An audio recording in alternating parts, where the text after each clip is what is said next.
Hello friends, welcome to Alok economics classes. Friends, आज हम लोग पढ़ेंगे एमसीक्यू जो कि है आपका थ्योरी ऑफ कंज्यूमर बिहेवियर पर। तो फटाफट से फ्रेंड लाइक और शेयर कर दीजिए और चलिए शुरू करते हैं इसको। ठीक है फ्रेंड्स, तो पहला देखिए क्वेश्चन है, कह रहा है in theory of consumer behaviour how many theories are discussed. अब फ्रेंड्स इसमें बताइए कि कितने थ्योरीज डिस्कस किए हैं गए हैं। अगर आपने मेरा थ्योरी ऑफ कंज्यूमर बिहेवियर का लेक्चर देखा हुआ है, जो कि मैंने बनाया हुआ है, पूरा प्लेलिस्ट है, आप लोग चाहे तो उसको देख सकते हैं। लिंक मैं डिस्क्रिप्शन में डाल दूंगा। अगर आपने पढ़ा है तो आप ज़रूर इसका आंसर जानते होंगे। अगर आपने अभी तक नहीं पढ़ा है तो आप लोग देख लीजिए। ठीक है फ्रेंड्स, अगर आप पढ़कर इसको समझेंगे तो आपको ज़्यादा समझ में आएगा। ठीक है फ्रेंड्स, तो बताइए इसका आंसर क्या होगा। In theory of consumer behaviour how many theories are discussed. तो फ्रेंड्स इसमें जो है 2 थ्योरीज डिस्कस की गई हैं। ठीक है, इसका आंसर होगा 2। कौन कौन सी? पहला है आपका कार्डिनल यूटिलिटी एनालिसिस और दूसरा आपका क्या है, ऑर्डिनल यूटिलिटी एनालिसिस। ठीक है फ्रेंड्स, तो ये जो आपका थ्योरी ऑफ कंज्यूमर बिहेवियर है, इसमें यही 2 थ्योरीज डिस्कस की जाती हैं। ठीक है फ्रेंड्स, तो दूसरा क्वेश्चन देखते हैं। पूछ रहा है कि marginal utility analysis is also known as, जो मार्जिनल यूटिलिटी एनालिसिस है उसको और हम लोग क्या बोलते हैं, किस नाम से जानते हैं, बताइए फ्रेंड्स। तो इसका आंसर होगा फ्रेंड्स कार्डिनल यूटिलिटी एनालिसिस। इसको हम लोग कार्डिनल यूटिलिटी एनालिसिस के नाम से भी जानते हैं। ठीक है फ्रेंड्स, और तीसरा क्वेश्चन देखते हैं फिर फ्रेंड्स। तीसरा क्वेश्चन है आपका indifference curve analysis is also known as. अब जो इंडिफरेंस कर्व एनालिसिस है इसको और किस नाम से जाना जाता है, बताइए फ्रेंड्स, कोशिश करिए। चलिए, इसका आंसर है आपका फ्रेंड्स ऑर्डिनल यूटिलिटी एनालिसिस। क्या आंसर होगा फ्रेंड्स? Ordinal utility analysis. ठीक है फ्रेंड्स, आगे बढ़ते हैं।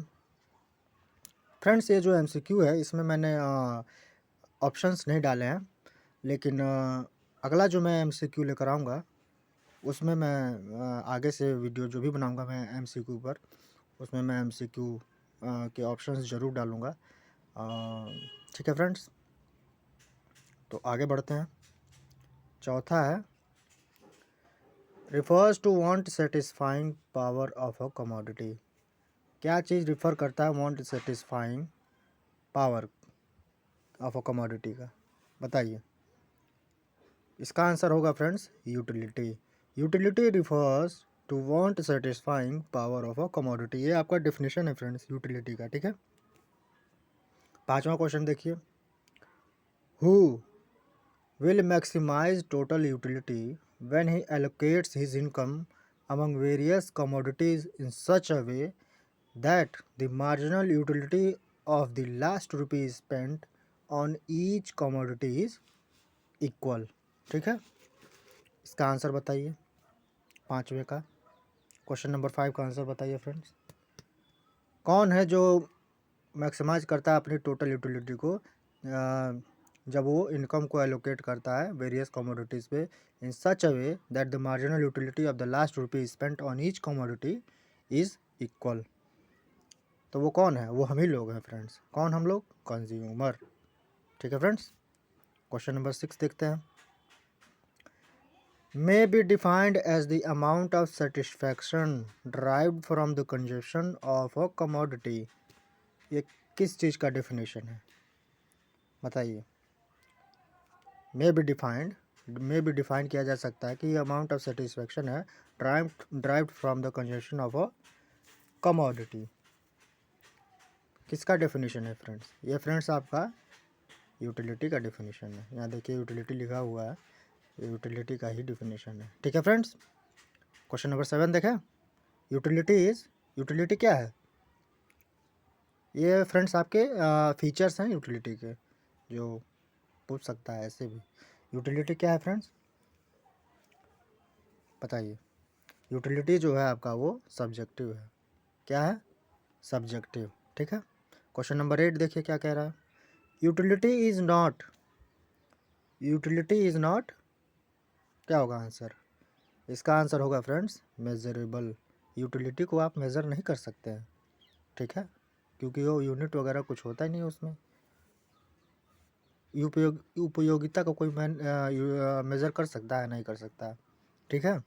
तो क्वेश्चन नंबर 9 देखते हैं। Utility is dash in nature. Utility is dash in nature, बताइए फ्रेंड्स क्या है यूटिलिटी डैश इन नेचर? तो इसका आंसर होगा friends relative. Utility is relative in nature, ठीक है फ्रेंड्स। क्वेश्चन नंबर 10 देखते हैं। यूटिलिटी इज डिफरेंट फ्रॉम, ये तो बहुत सिंपल है friends. Utility is different from usefulness. क्या होगा friends? Utility is different from usefulness, ठीक है फ्रेंड्स। अब क्वेश्चन नंबर 11 देखते हैं। Utility has no ethical. क्या होगा answer friends? Ethical, ETHICAL, ethical. अब क्वेश्चन नंबर 12 देखते हैं फ्रेंड्स। क्वेश्चन नंबर 12 क्या करा है? Refers to the total satisfaction derived by the consumer from the consumption of a specific quantity of a commodity। अगर आपने friends theory of consumer behaviour पढ़ा है तो आप इसका आंसर ज़रूर बता देंगे, क्योंकि इसका आंसर इसी क्वेश्चन में ही है, ठीक है फ्रेंड्स। थोड़ा सा आप दिमाग लगाएंगे तो आप ज़रूर बता देंगे।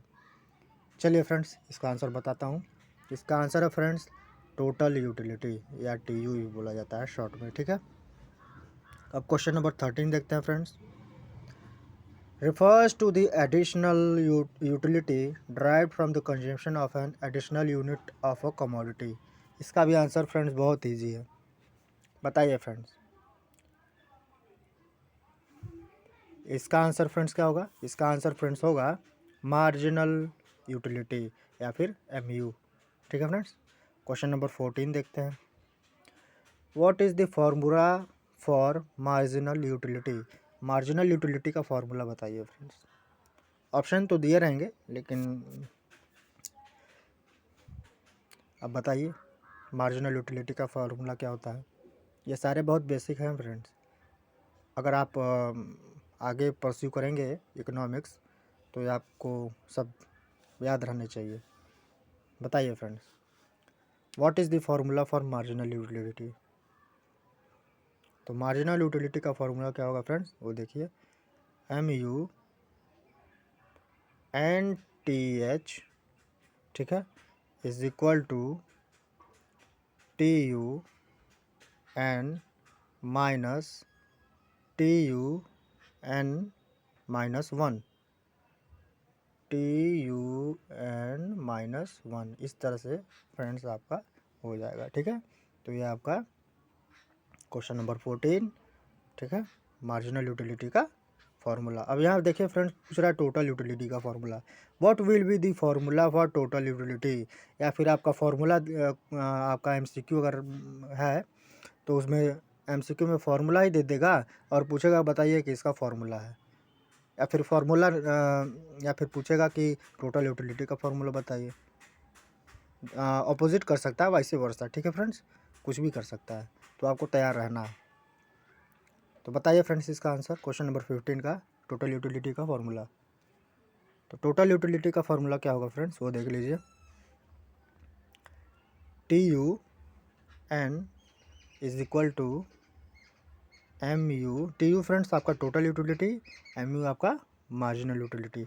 1 plus MU2 plus dot dot dot MUNTH, ठीक है फ्रेंड्स। ये हो गया आपका टोटल यूटिलिटी का फार्मूला, क्वेश्चन नंबर 15। अब 16 क्या कह रहा है question number? The addition made to the total utility bye addition of 1 more unit of a commodity, क्या बोलते हैं उसको? बताइए फ्रेंड्स क्वेश्चन नंबर 16, कोशिश करिए फ्रेंड्स। चलिए फ्रेंड्स, इसका आंसर होगा आपका मार्जिनल यूटिलिटी। ठीक है, टोटल यूटिलिटी में एक और एडिशन कर देंगे एक यूनिट का, तो आपका मार्जिनल यूटिलिटी हो जाएगा, एक्स्ट्रा यूनिट। ठीक है, अब क्वेश्चन नंबर 17 देखते हैं friends. The sum total of all marginal utility क्या होता है? The sum total of all marginal utility क्या होता है फ्रेंड्स? क्वेश्चन नंबर 17, उसको बोलते हैं फ्रेंड्स टोटल यूटिलिटी। क्या बोलते हैं फ्रेंड्स? Total utility. ठीक है, अब क्वेश्चन नंबर 18 देखते हैं। The curve is concave from above which indicates declining slope of the curve which means declining marginal utility. बताइए फ्रेंड्स इसका answer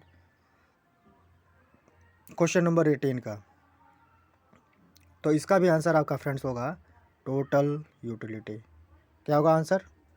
total utility. Question number 19 देखिए friends. When utility is maximum marginal utility is, जब utility आपका maximum होता है तो marginal utility जो है वो क्या हो जाता है? वो आपका ज़ीरो हो जाता है। क्या हो जाता है फ्रेंड्स? ज़ीरो। ठीक है, क्वेश्चन नंबर 20 देखते हैं। When total utility is increasing at a decreasing rate then the marginal utility is, जब आपका टोटल यूटिलिटी जो है डिक्रीजिंग रेट से इंक्रीज़ कर रहा है और मार्जिनल यूटिलिटी फिर क्या होगा?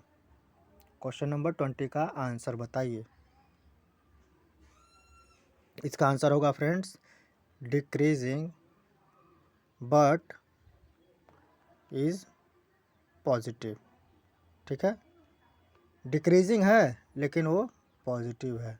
ठीक है फ्रेंड्स, अब क्वेश्चन नंबर 21 देखते हैं। When T U is at the maximum then M U is, अब जब टी यू आपका मैक्सिमम होता है यानी टोटल यूटिलिटी, ठीक है, तो मार्जिनल यूटिलिटी क्या होता है? जब टोटल यूटिलिटी मैक्सिमम होता है तो मार्जिनल यूटिलिटी आपका क्या होता है?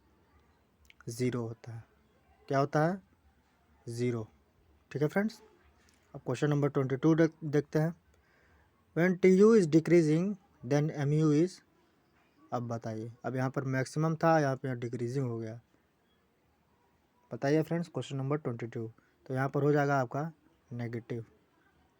ठीक है, क्या होगा? नेगेटिव। 23 देखिए friends, question number. The law of diminishing marginal utility was initially formulated by German economist. कौन से जर्मन इकोनॉमिस्ट थे जिन्होंने law of diminishing marginal utility को शुरुआत में फॉर्मुलेट किया था? ठीक है, बताइए फ्रेंड्स क्वेश्चन नंबर 23, तो इसका आंसर होगा फ्रेंड्स H गोसेन, GOSSEN। ठीक है, या फिर फ्रेंड्स आप इसका ये क्वेश्चन जो है इस तरह से भी पूछ सकता है कि जो H गोशन है या गोशन है, ये किस कंट्री के इकोनॉमिस्ट हैं? ठीक है, या फिर इन्होंने क्या दिया था, तो ये आपको बताना पड़ेगा। ये इधर उधर कर दे सकता है, तो आपको ये ध्यान रखना है। ठीक है, H गोशन का। और क्वेश्चन नंबर 24 देखते हैं। Who gave the systematic formulation of the law of diminishing marginal utility, तो जो law of diminishing marginal utility है उसको सिस्टमेटिक तरीके से किसने दिया था? बताइए फ्रेंड्स, ये बहुत कॉमन नाम है इकोनॉमिक्स में। इसको दिया था फ्रेंड्स एल्फ्रेड मार्शल ने। ठीक है, किसने दिया था? एल्फ्रेड मार्शल ने। ठीक है, या फिर इसमें ये पूछ सकता है कि एल्फ्रेड मार्शल ने क्या दिया था, सिस्टमेटिक फॉर्मुलेशन किसका किया था, तो आपको आंसर याद रहना चाहिए। ठीक है, क्वेश्चन नंबर 25 देखते हैं। Which law states that as the amount consumed of a commodity increases the utility derived by the consumer from additional unit. Additional unit मतलब मार्जिनल यूटिलिटी आपका डिक्रीजिंग करता है। एक पॉइंट के बाद आपका मार्जिनल यूटिलिटी आपका डिमिनिश करने लगता है, ठीक है। पहले ऊपर जाएगा फिर डाउनवर्ड हो जाएगा, ठीक है। तो बताइए फ्रेंड 25 का आंसर, क्वेश्चन नंबर 25 का क्या होगा आंसर। तो इसका आंसर होगा friends law of diminishing marginal utility. यहाँ पर लॉ पूछा ना, तो आपका होगा answer law of diminishing marginal utility, ठीक है। अब क्वेश्चन नंबर 26 देखते हैं। The additional benefit a person derives from a given increase in his stock of a thing diminishes with every increase in the stock that he already has. This statement is said by।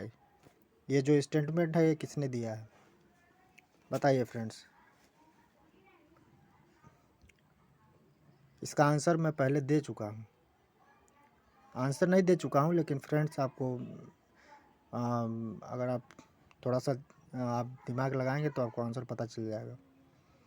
इसका answer होगा friends Alfred Marshall, ठीक है। ये Alfred Marshall ने statement दिया है। Question number 27 देखते हैं फ्रेंड्स।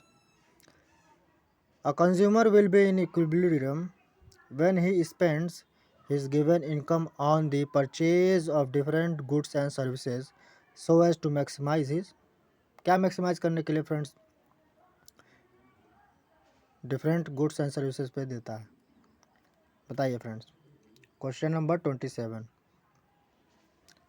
इसका आंसर होगा फ्रेंड्स टोटल यूटिलिटी, ठीक है। क्वेश्चन नंबर 28 देखते हैं friends. It is assumed that the consumer is. क्या अज्यूम किया जाता है कि कंज्यूमर क्या है रैशनल, ठीक है। कंज्यूमर क्या है it is assume that the consumer is rational. Question number 29 देखिए friends. Utility can be measured in terms of. Utility किस टर्म्स में मेज़र किया जा सकता है, ये बहुत इजी आंसर है मनी, ठीक है फ्रेंड्स। ये मनी के टर्म्स में यूटिलिटी आपको आप मेज़र कर सकते हैं, ठीक है। आपको कितनी कितनी यूटिलिटी की आवश्यकता है आप पैसे देकर वो यूटिलिटी ले सकते हैं, ठीक है। क्वेश्चन नंबर 30 देखते हैं। The utility of each unit of money such as a 10 rupee note remains. क्या होगा फ्रेंड्स इसका आंसर बताइए। इसका आंसर होगा फ्रेंड्स कांस्टेंट, ठीक है। इसका आंसर क्या होगा कांस्टेंट। क्वेश्चन नंबर 31 देखते हैं।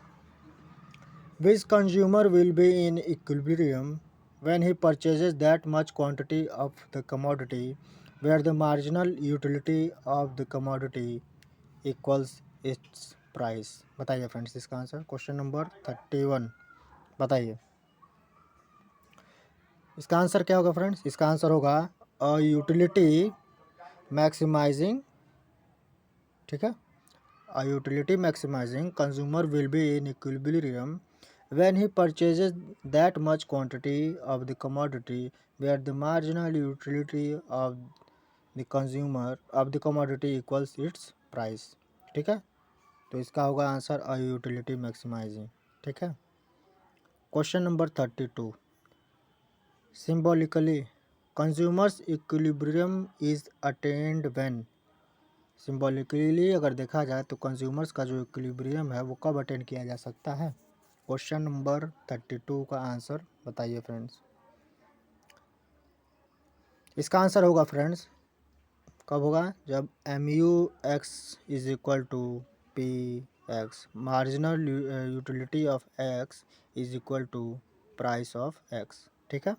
इसका आंसर ये होगा क्वेश्चन नंबर 32, ठीक है फ्रेंड्स। आगे बढ़े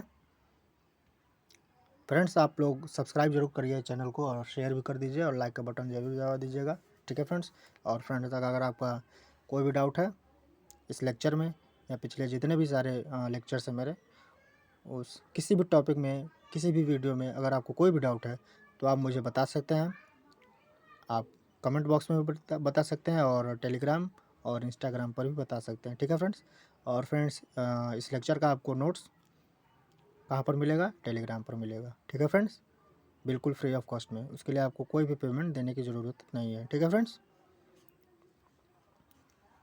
तो फिर तो फ्रेंड्स इसी बात पर चैनल को सब्सक्राइब कर लीजिए, ठीक है फ्रेंड्स, क्योंकि आप लोग का सपोर्ट रहेगा तभी फ्रेंड्स मैं आगे वीडियो और आपके लिए बना पाऊँगा, ठीक है फ्रेंड्स। तो आगे बढ़ते हैं फ्रेंड्स, क्वेश्चन नंबर 33 देखते हैं। The consumer will maximise his total utility, will allocate his income among various commodities in such a way that the marginal utility of the last rupee spent on each commodity is, क्या होगा friends इसका answer? Question number 33 का क्या होगा इसका answer? इसका answer होगा equal, ठीक है, इसका आंसर क्या होगा? इक्वल। क्वेश्चन नंबर 34 देखते हैं friends. Which law states that when the consumer will spend his money income on different goods in such a way that marginal utility of each good is proportional to its price। बताइए friends इसका answer. Question number 34 बताइए friends. Question number 34 इसका answer होगा friends law of equi marginal utility, ठीक है। क्या होगा इसका answer? Law of equi marginal utility, ठीक है फ्रेंड्स। क्वेश्चन नंबर 35 देखते हैं friends. The consumer will be in equilibrium while purchasing X and Y when. जब consumer X and Y purchase कर रहा है तो कब इक्विलिब्रियम में होगा, ये पूछ रहा है। क्वेश्चन नंबर 35 बताइए फ्रेंड्स इसका आंसर जल्दी से। तो ये होगा फ्रेंड्स इसका आंसर कब होगा? जब M U X upon P X, ठीक है, marginal utility of X upon price of X is equal to, ठीक है, is equal to marginal utility of Y upon price of Y, ठीक है। इसके आगे आपका इज इक्वल टू आ जाएगा, फिर होगा आपका friends marginal utility per unit of money, ठीक है, ये होगा आंसर इसका फ्रेंड्स। तो आगे बढ़ते हैं फ्रेंड्स, क्वेश्चन नंबर 36 देखते हैं। It is difficult for the consumer to know the marginal utilities from different commodities because utilities, बताइए फ्रेंड्स। बहुत सिंपल इसका आंसर है, ठीक है। इसका आंसर क्या होगा? Can not be measure. Utility को आप मेज़र नहीं कर सकते हैं, तो इसका आंसर क्या होगा? Utility can not be measured, ठीक है। क्वेश्चन नंबर 37 देखते हैं friends. Consumers are in many cases govern by, many cases में कंज्यूमर्स जो होते हैं वो किस चीज़ से गवर्न किए जाते हैं? बताइए, मतलब किस अनुमान कैसे लगाया जाता है? कोई प्रोड्यूसर है या कोई सेलर है, वो कैसे अनुमान लगता है कि कंज्यूमर्स क्या चाहते हैं? बताइए। हैबिट्स और कस्टम्स से, ठीक है। क्या होगा इसका आंसर? हैबिट्स एंड कस्टम्स, ठीक है। क्वेश्चन नंबर 38 देखते हैं फ्रेंड्स।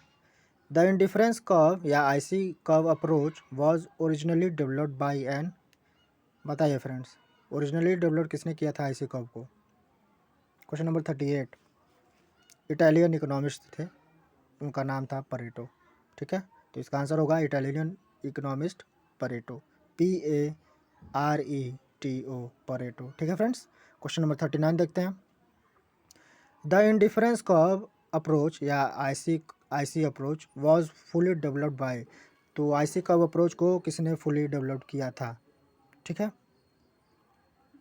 तो ये फ्रेंड्स इसका आंसर होगा ब्रिटिश इकोनॉमिस्ट, ठीक है। ब्रिटिश इकोनॉमिस्ट थे जिनका नाम था JR हिक्स, HICKS और RGD R.G.D.LN ALLEN, ठीक है, RGDLN। तो ब्रिटिश इकोनॉमिस्ट्स कौन कौन से थे जिन्होंने आईसी अप्रोच को फुली डेवलप किया था? JR हिक्स और RGDLN ने, ठीक है। या फिर ये पूछ सकता है, इन लोग का नाम दे सकता है और पूछ लेगा कि इन्होंने क्या डेवलप किया था, बताइए, ठीक है फ्रेंड्स। ऐसे भी क्वेश्चन पूछ सकता है घुमाकर। तो क्वेश्चन नंबर 40 देखते हैं। what means that the utility that a consumer gets from a unit of a commodity can be measured in absolute amount। बताइए फ्रेंड्स, क्वेश्चन नंबर 40 का आंसर कोशिश करिए। तो इसका आंसर होगा फ्रेंड्स कार्डिनल यूटिलिटी। ठीक है, क्या होगा answer? Cardinal utility, CARDINAL, cardinal utility. ठीक है फ्रेंड्स, क्वेश्चन नंबर 41 देखते हैं। विच approach assumes that the utility is measurable in absolute terms। यहाँ पर अमाउंट था, यहाँ पर टर्म्स है। ठीक है, बताइए क्वेश्चन नंबर 41 का आंसर। तो इसका आंसर होगा फ्रेंड्स मार्जिनल यूटिलिटी। ठीक है, question number 42 refers to a schedule that shows various combinations of two goods which give equal amount of satisfaction to the consumer। बताइए फ्रेंड्स, क्या रेफर किया जाता है? ये डेफिनेशन हो जाएगा फ्रेंड्स आपका। ठीक है, क्वेश्चन नंबर 42 का आंसर बताइए। इसका आंसर होगा फ्रेंड्स इंडिफरेंस शेड्यूल। ठीक है, क्या होगा answer? Indifference schedule. Question number 43 देखते हैं friends. shows various combinations of two commodities which gives equal satisfaction to the consumer। बताइए क्या शो करता है? Question number 43 indifference curve. ठीक है फ्रेंड्स, आईसी या इंडिफरेंस कर्व बोलिए, आईसी बोलिए। ठीक है, इसका आंसर ये होगा। क्वेश्चन नंबर 44 देखते हैं। And IC is also known as, IC जो कर्व है इंडिफरेंस कर्व, उसको और क्या बोलते हैं? 44, क्वेश्चन नंबर 44, उसको बोलते हैं फ्रेंड्स आईएसओ यूटिलिटी कर्व। ठीक है, आईएसओ यूटिलिटी कर्व। ठीक है, क्वेश्चन नंबर 45 देखते हैं। इज अ ग्रुप और set of indifference curve each one of which represents a given level of satisfaction. Question number 45 का आंसर बताइए फ्रेंड्स। तो इसका आंसर क्या होगा? Indifference map. Indifference map. ठीक है, ये आपका इंडिफरेंस मैप। ठीक है, इंडिफरेंस मैप फ्रेंड्स क्या होता है आपको, अगर आपको नहीं पता तो मैं लिंक में डिस्क्रिप्शन डाल दूंगा, आप देख लीजिएगा, मैंने इस पर पूरा लेक्चर बनाया हुआ है। ठीक है, तो आगे बढ़े तो चलिए। ठीक है, क्वेश्चन नंबर 46 देखते हैं। Is the rate at which the consumer is willing to substitute one good for another without changing the level of satisfaction. बताइए फ्रेंड्स क्या रेट है, कौन सा रेट है? Question number 46। तो इसका आंसर होगा फ्रेंड्स क्या होगा? Marginal rate of substitution, MRTS या MRS, सॉरी फ्रेंड्स MRS होगा, मार्जिनल रेट ऑफ सब्सटीट्यूशन, या फिर आप पूरा लिखिए मार्जिनल रेट ऑफ सब्सटीट्यूशन। ठीक है, क्वेश्चन नंबर 47 देखते हैं। And indifference curve slopes downward from, जो इंडिफरेंस कर्व है वो स्लोप डाउनवर्ड करता है किस तरफ से? Question number 47, left to right, downward slope from left to right. ये है आपका, ये लेफ्ट और राइट। ठीक है, ये वाई एक्सेस, ये एक्स एक्सेस, यहाँ वो लेफ्ट टू राइट, ये है आपका ये राइट। ठीक, ठीक है फ्रेंड्स, क्वेश्चन नंबर 48 देखें। चलिए, the indifference curve analysis is based on the assumption of, indifference curve analysis जो है वो किस एजम्पशन पर बेस्ड है? ठीक है, क्वेश्चन नंबर 48 का आंसर बताइए। ये देखिए फ्रेंड्स किस एजम्पशन पर बेस्ड है? ये आपका मार्जिनल रेट ऑफ सब्सटीट्यूशन पर बेस्ड है। ठीक है, मार्जिनल रेट ऑफ सब्सटीट्यूशन। तो आगे बढ़ते हैं, क्वेश्चन नंबर 49 देखते हैं। ठीक है, higher indifference curves means, question number 49, higher indifference curve मतलब जितना इंडिफरेंस कर्व आपका, ये आपका इंडिफरेंस कर्व जितना ऊपर रहेगा उतना उसका क्या मतलब होगा? Higher indifference curve means higher satisfaction, higher satisfaction. ठीक है, क्वेश्चन नंबर 50 देखते हैं friends. The two indifference curves never, जो दो इंडिफरेंस कर्व हैं वो क्या नहीं होते हैं? Intersect each other. ठीक है, इंटरसेक्ट ईच अदर, वो कभी एक दूसरे को कट नहीं करते हैं, ऐसा नहीं होता है। जैसे मान लीजिए आपका एक इंडिफरेंस कर्व ऐसे हो गया, एक ऐसे हो गया, तो ये कट नहीं करेंगे, ठीक है, ये गलत हो जाएगा क्योंकि ये कट नहीं करते हैं। क्वेश्चन नंबर 51 देखते हैं। What shows various combinations of two commodities which can be purchased with a given budget at given prices of the two commodities। Question number 51 का आंसर बताइए friends,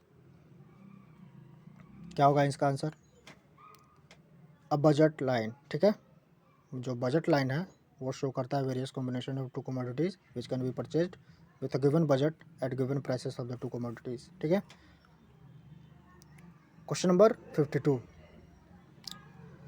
which is the highest level of utility or the highest indifference curve that the consumer can achieve subject to the budget constraint, ठीक है। जैसा budget दिया है तो क्या होगा, कौन सा हाईएस्ट लेवल ऑफ यूटिलिटी होगा, ठीक है, या हाईएस्ट इंडिफरेंस कब होगा जो कंज्यूमर अचीव कर सकता है, बताइए फ्रेंड्स। तो इसका answer question number 52 final answer, last question और फाइनल आंसर बताइए। इसका आंसर होगा फ्रेंड्स टेंजेंसी पॉइंट, ठीक है, टेंजेंसी TANGENCYPOINT, ठीक है, टेंजेंसी पॉइंट। तो फ्रेंड्स ये आपका आज का लेक्चर था, ठीक है फ्रेंड्स। कोई भी डाउट होगा तो आप मुझे कमेंट बॉक्स में, ठीक है, और टेलीग्राम और इंस्टाग्राम पर बताइए, ठीक है, और फॉलो भी कर लिया करिए मुझे फ्रेंड्स, टेलीग्राम और इंस्टाग्राम पर ग्रुप ज्वाइन करिए टेलीग्राम का, और इंस्टाग्राम पर मुझे फॉलो करिए। और कोई भी टॉपिक सजेशंस आप या कुछ नहीं समझ में आया तो आप मुझे बता सकते हैं, कमेंट बॉक्स में भी बता सकते हैं, यूट्यूब के और टेलीग्राम और इंस्टाग्राम जिस पर भी आप कंफर्टेबल हो आप मुझे बता सकते हैं। और आपके सारे लेक्चर्स के नोटिफिकेशन आपको टेलीग्राम पर ग्रुप में मिल जाएगा, ठीक है फ्रेंड्स, लिंक मैं डिस्क्रिप्शन में डाल दूँगा, ठीक है। और फ्रेंड्स चैनल को सब्सक्राइब ज़रूर करें फ्रेंड्स, ठीक है, और लाइक भी कर दिया करें ताकि आपको अपडेट्स मिलते रहें। सब्सक्राइब करने से आपको फ़ायदा ये होगा कि आपको अपडेट्स जो हैं वो मिलते रहेंगे, ठीक है फ्रेंड्स। अब आपका आंसर जो है फ्रेंड्स इन सारे MCQ का यहाँ दिया हुआ है, ठीक है फ्रेंड्स, तो आपको उससे दिक्कत नहीं होगा, ठीक है। तो फिर मिलते हैं फ्रेंड्स, थैंक यू।